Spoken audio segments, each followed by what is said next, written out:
mas já foram liberadas. Vale lembrar que mais de 3 milhões de pessoas, mais de 3 milhões de paulistanos dependem do metrô diariamente em São Paulo. Nem diga, Adriana. Nossa, quanta gente, hein, Percival? Você está acompanhando aqui comigo, 3 milhões de pessoas dependem desse serviço, acabaram sendo lesadas hoje pela manhã. Agora a Ingrid está explicando aqui pra gente que essa tal falha técnica teria sido um botão de emergência que foi acionado de forma errada.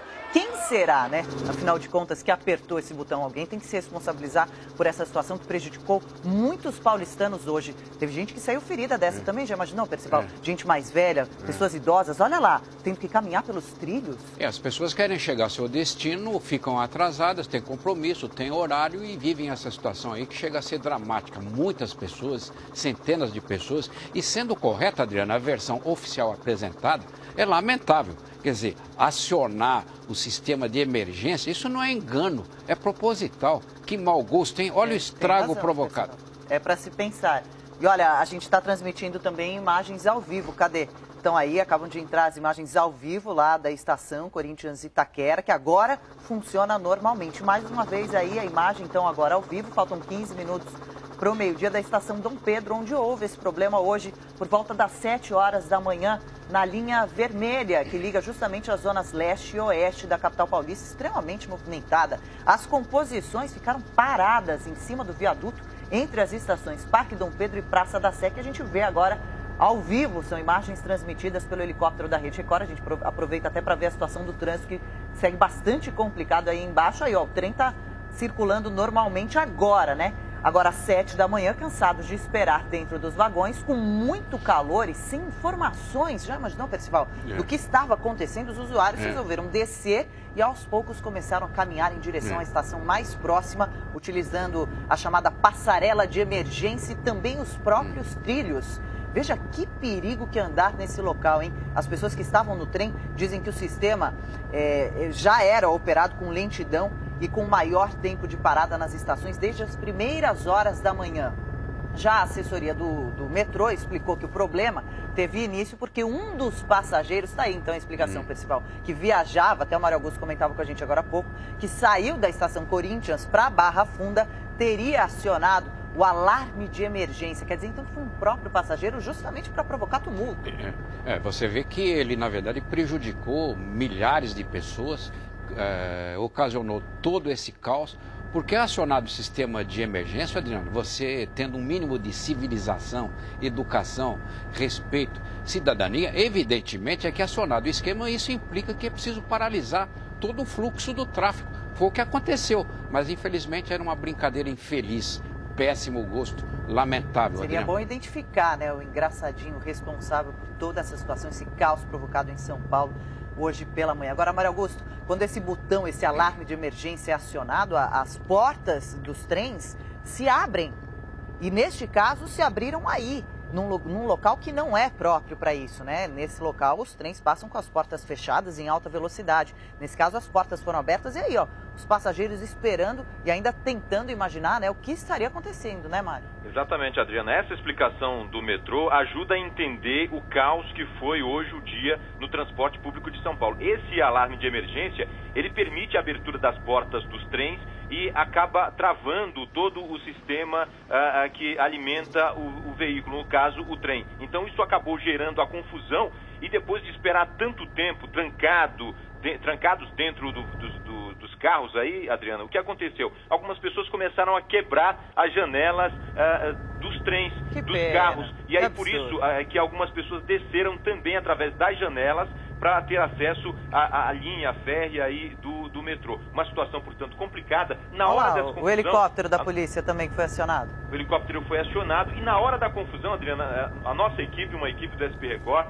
da Record, estava lá na Estação Sé. Nós presenciamos muita gente passando mal, muita gente revoltada. E dentro, quando nós conseguimos entrar num trem, nós presenciamos uma situação em que uma pessoa passou mal, teve que ser socorrida e o nosso cinegrafista teve que quebrar aquele botão não o alarme de emergência, mas um canal de comunicação direta com o funcionário da cabine para pedir socorro para essa pessoa que estava passando mal, Adriana. Nossa, que perigo. Quer dizer, muita gente também deve ter entrado em pânico, né? Sofrido de ansiedade, ficado nervoso. Claro, entre tanta gente, né? É claro, pessoas mais velhas, crianças, uma mulher grávida, como como disse agora há pouco a Ingrid. Agora a gente volta a transmitir imagens, está aí, ó, da estação Pedro II. Agora, por medida de segurança que o metrô cortou a energia da via toda, e foi isso que provocou também a paralisação do trem, né, da composição no sentido oposto.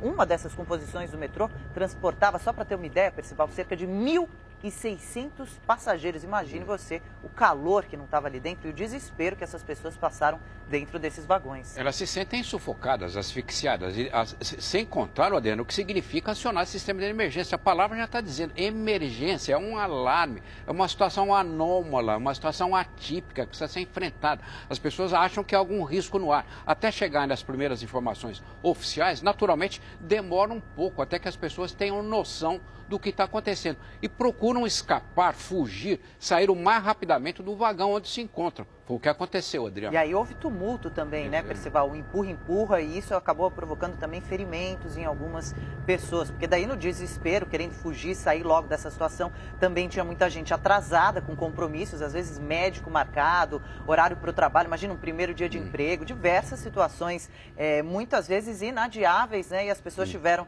que sofrer com toda essa situação hoje de manhã por causa de um engraçadinho. E quem não sabia que tudo tinha sido provocado por uma pessoa, ficou imaginando milhares de coisas, né? Que poderia estar pegando fogo, poderia ser ameaça de bomba, enfim. A qualquer momento a gente volta com mais informações sobre esse caso aqui no Record Notícias. Agora faltam 10 minutos para o meio-dia. Boa tarde, obrigada pela sua companhia, hein? Um bandido invade uma casa, troca tiros com policiais e acaba morto. Os dois homens estavam neste carro abordado nesta rua na zona leste de São Paulo. Os PMs encontraram drogas dentro do veículo. Durante a revista, 3 homens em outro carro passaram e dispararam contra a viatura. Houve perseguição. Na fuga, um dos criminosos desceu do carro e invadiu esta casa. Lá dentro, um casal e os 2 filhos. Mesmo encurralado, o assaltante não se entregou. Trocou tiro com os policiais. Baleado na barriga e no peito, ele morreu a caminho do hospital. Na delegacia, onde prestaram depoimento, os moradores da casa, traumatizados, não quiseram falar do momento de pânico que viveram durante o confronto. Os 2 ocupantes do carro preto foram presos por tráfico de drogas. É um risco, né, Percival, que os bandidos correm também, né, de serem mortos por policiais. Esse não resistiu à troca de tiros com a polícia, levou a pior. Você vê que, quer dizer, quando se invade um lugar, essa é uma das prioridades maiores que toda a polícia tem. Quer dizer, o bandido invadiu... Quis roubar um carro aí nessa casa. Então. Aí a polícia tem que ser firme, enérgica, agressiva até. Não tem alternativa numa situação. Um bandido dentro da sua casa, o que a polícia vai fazer, Adriano? 2 viaturas, 4 policiais que correram risco de vida também, né? Risco de morrer aí na troca de tiros com o bandido, mas quem levou a pior foi realmente esse ladrão. E olha, um policial civil também trocou tiros com um assaltante num bar em São Paulo. Os 2 foram baleados e o bandido também, nesse caso, levou a pior. O criminoso entrou armado no bar e anunciou o assalto. Um policial civil que estava no local reagiu. Houve troca de tiros. Tanto o policial quanto o bandido foram baleados. O investigador, de 38 anos, ferido na perna, foi socorrido e está fora de perigo. O assaltante morreu no confronto. Outros 3 criminosos que aguardavam do lado de fora fugiram. Um deles ainda voltou para pegar a arma do comparsa morto. A polícia de Santo André, no ABC Paulista, não identificou os autores da tentativa de assalto.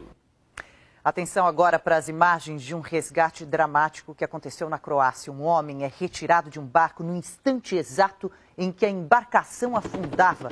Aí, o barco estava à deriva quando o bombeiro chegou até a vítima e a água já encobriu os 2. Foram momentos de muita tensão, até que segundos antes do barco ser totalmente engolido pelas águas do rio, eles finalmente foram resgatados pelo helicóptero. E Percival, você percebeu nessa imagem que esse senhor que estava no barco, provavelmente o proprietário, né, tinha amor ao barco, ele resistiu, ele não queria deixar o barco, ele até fazia um sinal